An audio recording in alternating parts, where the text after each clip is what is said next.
What better way to kick off the week and St. Patrick's Day than with another mock draft? And the Chicago Bears are in a great position to add some key pieces to their roster. Let's take a look at where things stand.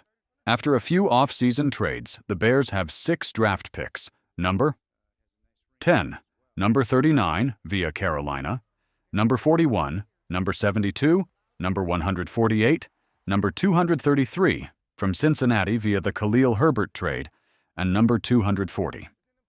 That's 4 picks inside the top 100, which means plenty of chances to land impact players. The front office has already addressed several needs in free agency and through trades, so now it's about filling in the gaps and planning for the future. So what's still missing? Defensive tackle remains a concern. Sure, they brought in Grady Jarrett, but he's past 30, and there's no guarantee his play holds up long-term. Andrew Billings is on the last year of his contract. Zach Pickens hasn't developed as expected, and while Gervin Dexter Sr. has shown promise, he could use some help up front. Offensive line depth is another big one. The Bears have their starters, but they need backups who can step in when needed, and maybe even someone who can push for a starting role, particularly at left tackle. There's also a need for a running back to pair with DeAndre Swift, a safety as insurance for Kevin Byard, or in case Jaquan Brisker goes down again, and maybe even another tight end. And while some have talked about a wide receiver, that's not the priority right now. On the offensive line, the Bears made some big moves this offseason, bringing in Joe Thuney, Drew Dalman, and Jonah Jackson. Darnell Wright, the number 9 pick from Tennessee, has shown a lot of promise at right tackle. Braxton Jones is penciled in as the left tackle, but he's in the final year of his contract, and competition is never a bad thing.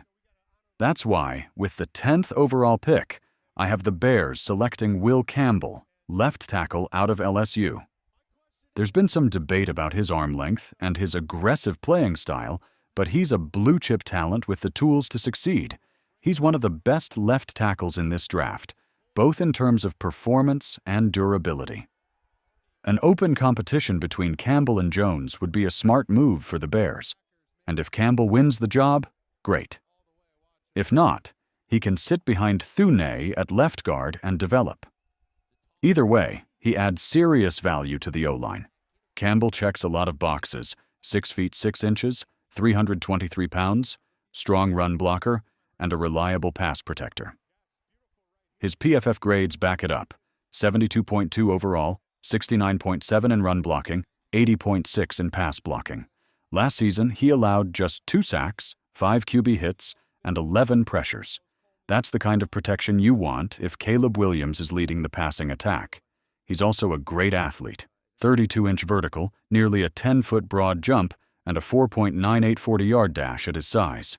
The only knock is that his arm length is slightly below the ideal 33 inches, but he's close enough that it shouldn't be a deal breaker. If things don't work out at left tackle, Campbell could shift inside and learn from Thuney, but this pick gives the Bears a potential long-term solution at a key position.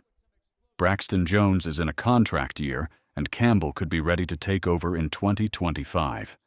Now, for the second pick, I'm switching to the defensive side of the ball. The Bears need to bolster the defensive line for the future, and with contracts expiring soon, they need fresh talent up front. This guy is a monster. Standing at 6 feet 5 inches, 310 pounds, Derrick Harmon is exactly what the Bears need on the defensive line. His 83.9 PFF grade tells you all you need to know.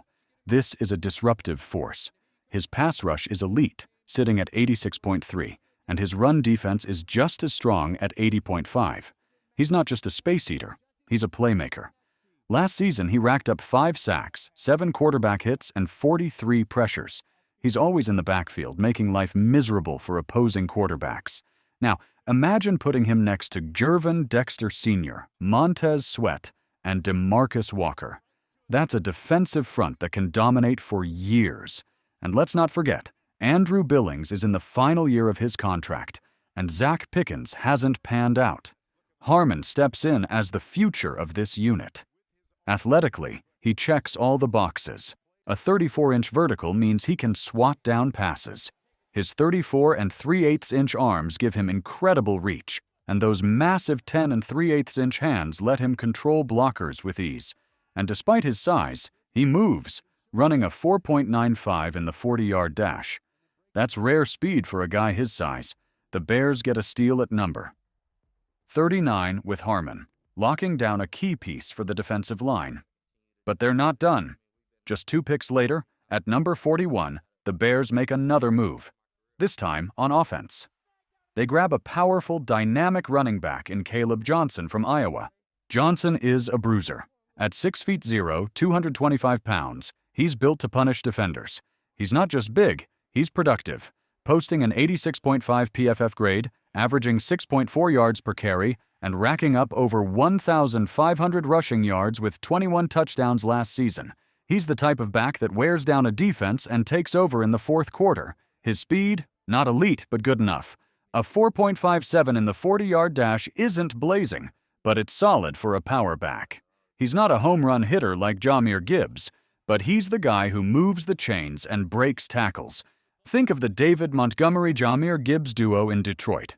That's what the Bears could be building with Johnson and DeAndre Swift. And the front office is paying attention. They've been at his pro day and scouted him closely. Through 3 picks, the Bears have attacked key needs. Offensive line, Will Campbell at number 10. Defensive line, Derrick Harmon at number 10, 39, and running back, Kaleb Johnson at number 41. But they're not done yet. At number 72, the Bears go back to the trenches. Depth on the offensive line is critical. You don't just stop at the starters. Injuries happen, and last season proved how quickly things can fall apart. That's why they take Tate Ratledge, a powerful guard out of Georgia. Ratledge brings size and strength to the interior. At 6 feet 6 inches, 320 pounds, he's a force in the run game and a solid pass protector. His 74.4 PFF grade backs that up, with a 74.7 run blocking grade and a 77.3 pass blocking grade. Last year, he allowed just 1 sack, 2 QB hits, and 4 pressures. Rock-solid numbers from the SEC. And here's the long-term value. Jonah Jackson is on a 2-year deal. Joe Thuney might sign an extension, but eventually the Bears will need replacements. Ratledge gets to learn behind both, develop within the system, and step in when the time comes. He's a smart investment. 2 years from now, when the veterans move on, he's ready to go. So through 4 picks, the Bears have focused on the trenches. 3 of the first 4 selections go to the offensive and defensive lines. The other pick, a power back to pair with Swift. It's a strategy that builds long-term stability while keeping the roster competitive now. We're moving into the later rounds now, and at pick number 148, the Bears go back to the defensive line. You've got Austin Booker, you've got Dayo, and of course, you've got Montez Sweat. But 3 guys aren't enough. The Bears need depth, and Dennis Allen loves big, athletic edge rushers. That's why they go with Tyler Batty out of BYU. And let me tell you, this kid is an absolute problem. He's 6 feet 5 inches, 275 pounds, and he moves. A 78.5 PFF grade with a 75.0 pass rush grade and a 74.4 run defense grade. Last season, he picked up 2 sacks, 11 QB hits, and 29 hurries. He's not just getting close, he's affecting plays. The kind of guy who might not light up the stat sheet but makes life miserable for quarterbacks. Athletically, he checks the boxes. A 34-inch vertical, a 10-foot broad jump, and a 4.78 40-yard dash. That's moving for a guy this size. And the length, 33 1/8 inch arms, 9 3/8 inch hands. He's built to get into the backfield and disrupt. He's got some Dan Hampton vibes to him. Not saying he's that guy, but there's something there. The Bears get their second defensive lineman of the draft, another piece for the rotation, and someone who could develop into a key contributor. Now let's talk about the secondary. Safety has been a concern, and the Bears address it at pick number 233 with Dean Clark out of Fresno State. You need depth there. Jaquan Brisker has had injuries, and Kevin Byard isn't getting any younger. Clark steps in as a developmental piece who can learn behind Byard and contribute when needed. He's got the size, 6 feet 0 inches, 225 pounds, and the production.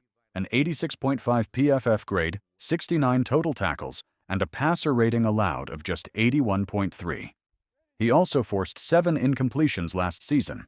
A smart, physical player who won't be asked to do too much right away, but can provide depth and eventually work his way into the rotation. And here's the thing. You're not spending big money on a safety. You're getting a late-round guy with a chip on his shoulder who could develop into a real contributor. Now, let's close it out at pick number 240.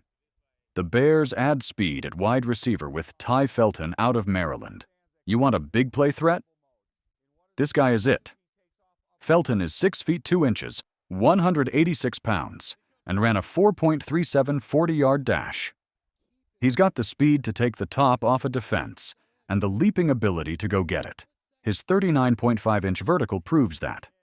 He put up a 78.0 PFF grade last season, averaging 11.7 yards per catch with over 1,100 receiving yards and 9 touchdowns. He's a pure speed guy, someone who can stretch the field and give the offense another dynamic weapon. So, let's recap this draft class. Number 10, OT Will Campbell trenches. Number 39, DT Derrick Harmon trenches. No. 41, RB Kaleb Johnson offense. Number 72, G Tate Ratledge trenches. Number 1, 48, Edge Tyler Batty trenches. No. 233, S. Dean Clark secondary depth. Number 2, 40, WR Ty Felton speed weapon. 4 of the first 5 picks go to the trenches, exactly what the Bears need to do. Then they add depth and playmakers on the back end of the draft. It's a smart, balanced approach. Now, I want to hear from you. Give this draft a grade, A through F. Drop your thoughts in the comments, and if you made it this far, I appreciate it. Hope you're enjoying mock draft season. As always, bear down.